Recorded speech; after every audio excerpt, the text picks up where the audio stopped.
Hezbollah Hamas ने अब एक बड़ी कसम खाई है। किस तरह से इजराइल को नेस्तनाबूद करना है, खत्म करना है, इस बात की कसम अब इन दोनों संगठनों ने खा ली है और अपनी तरफ से ऐलान कर दिया है कि अब बहुत ज्यादा दिन इजराइल अपनी मनमानी नहीं कर सकेगा। इसी पर बातचीत करने के लिए मेरे सहयोगी मयंक मेरे साथ जुड़ गए हैं।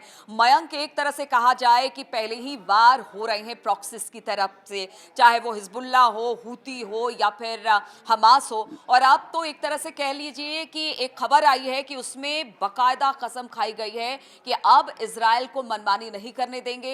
इजराइल अब वो नहीं कर पाएगा, वो नरसंहार नहीं कर पाएगा, उसे हम खत्म कर देंगे। इसके पीछे का क्या है सच? देखिए पूरे अरब देशों में इस समय जो है वो अलक्सा मस्जिद में जो कुछ हुआ था उसकी बरसी को लेकर जो है प्रोटेस्ट हो रहा है, प्रदर्शन हो रहे हैं। तो ऐसे समय में हिजबुल्ला की तरफ से हिजबुल्ला के जो लड़ाके हैं, ऐसा बताया जा रहा है कि वो एकजुट हुए हैं।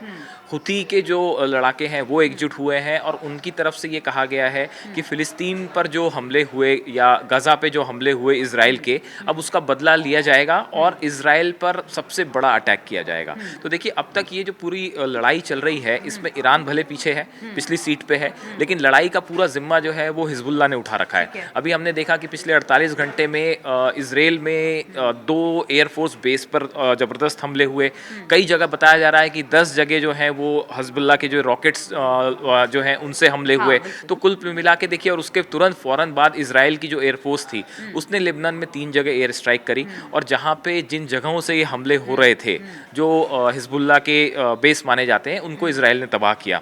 तो देखिए ये लड़ाई जो हिजबुल्ला और इजराइल के बीच की लड़ाई जो है वो अब एकदम अपने चरम पे पहुंचती जा रही है। इसी बीच में हुती की तरफ से भी बड़ा बयान आया है। हुती के जो चीफ हैं अब्दुल मलिक अल हुती, इन्होंने कहा है कि भाई फिलिस्तीनियों पे जो हमले हुए हैं हम इनका बदला लेंगे और हुती के जो संगठन है वो उसने अपील की है कि भाई आप हमारा साथ दीजिए और हम एकजुट होकर जो है वो बड़ा हमला करेंगे इजराइल के ऊपर। ऐसे ही कुछ जो है वो हिजबुल्ला ने भी ऐलान कर दिया है। तो देखिए जो प्रॉक्सीज हैं ईरान के, ये चाहते हैं कि इजराइल के ऊपर जो है तुरंत हमला हो, लेकिन ईरान, चूंकि आपने जैसे हमने पहले चर्चा की थी कि ईरान जो है वो फिलहाल हमला नहीं चाह रहा है, वो इस बात को लेके चाहता है कि पहले पूरी तैयारी हो जाए और उसके बाद ही अगर हमला करना भी है तो मतलब ये हो कि किसी तरह से ऐसा ना हो कि वॉर शुरू हो जाए और उसके बाद ईरान या उसके सहयोगी देश हारने लगे उसमें। तो इसलिए ईरान फिलहाल, एक तरफ तो ईरान का न्यूक्लियर प्रोग्राम भी चल रहा है, तो ईरान फिलहाल सीधा हमला करने के मूड में नहीं दिख रहा है, लेकिन जो इनके प्रॉक्सीज हैं ये एकजुट हैं और ये ऐसा बताया जा रहा है कि आने वाले वक्त में ये एक बड़ी रणनीति का हिस्सा भी है कि ईरान भले जो है सीधा हमला ना करे, लेकिन जो प्रॉक्सीज हैं, चाहे वो हुती हो, हिजबुल्ला हो, हमास हो, ये इजराइल को चारों तरफ से घेर के हमेशा उलझाए रखें। इससे इससे जो है इजराइल को आप देखिए बड़े पैमाने पर नुकसान तो हो ही रहा है।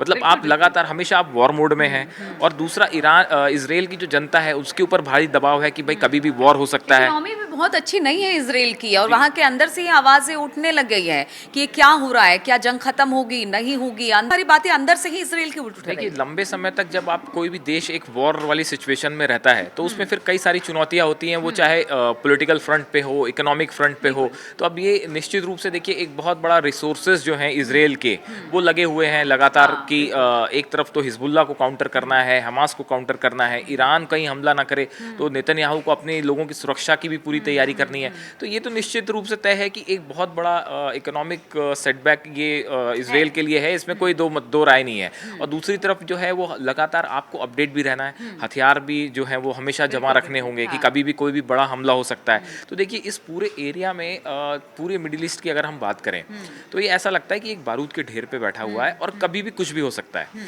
अब इन हालात में जो है प्रॉक्सीज ने जिम्मा संभाल रखा है इस पूरे कैसे इजराइल और अमेरिका को काउंटर करना है, ये प्रॉक्सीज ने। अब देखिए एक इसका एक स्ट्रैटेजिक ये सिचुएशन ये है कि अगर हिजबुल्ला हमले करता है तो इजराइल को उसको काउंटर करना है तो वो लेबनान में अटैक करेगा। अब लेबनान में अगर अटैक होता भी है, अगर जैसे लेबनान में इजराइल के हमले होते हैं तो वो एक फुल फ्लेजेड वॉर का रूप शायद ना लें। वो सिर्फ यहाँ तक सीमित हो कि भाई हिजबुल्ला के जो कमांडर्स हैं, वहां पर उनके टारगेट करके उनके जो ठिकाने हैं उसको टारगेट किया जाए। जहाँ पे कमांडर्स मोसाद जैसे अभी काम कर रहा है कि जहाँ पे हिजबुल्लाह के कमांडर्स की लोकेशन मिलती है वहाँ पे स्ट्राइक हो जाती है, या जहाँ से रॉकेट फायर हो रहे हैं वहाँ पे स्ट्राइक हो जाती है। लेकिन एक फुल फ्लेजेड वॉर का रूप फिलहाल ये नहीं है। तो जब तक ईरान इसमें खुल के सामने नहीं आता तब तक ये देखिए वॉर तो नहीं होगा।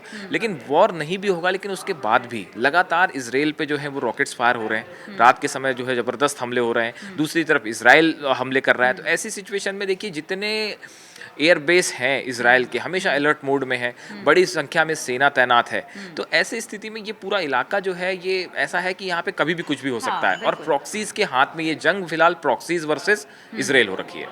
और यही प्रॉक्सी वर्सेस इजराइल की जो लड़ाई है वो दिन पर दिन खराब होती जा रही है। आवाम चाहे कहीं की हो, चाहे वो गजा की आवाम हो या फिर इजराइल की आवाम हो या किसी और जगह के आवाम हो, लेबनान के अगर सीमावर्ती क्षेत्रों की बात की जाए वहाँ की, सभी परेशान हैं। लेकिन इस तरह के हालात से तो ये बिल्कुल नहीं लगता है कि इस तरह की जो लड़ाई है या इस तरह के जो हमले हैं अभी आने वाले दिनों में रुकते नजर आ रहे हैं। इस खबर पर लगातार हमारी नजर बनी हुई है। आप बने रहिए हमारे साथ।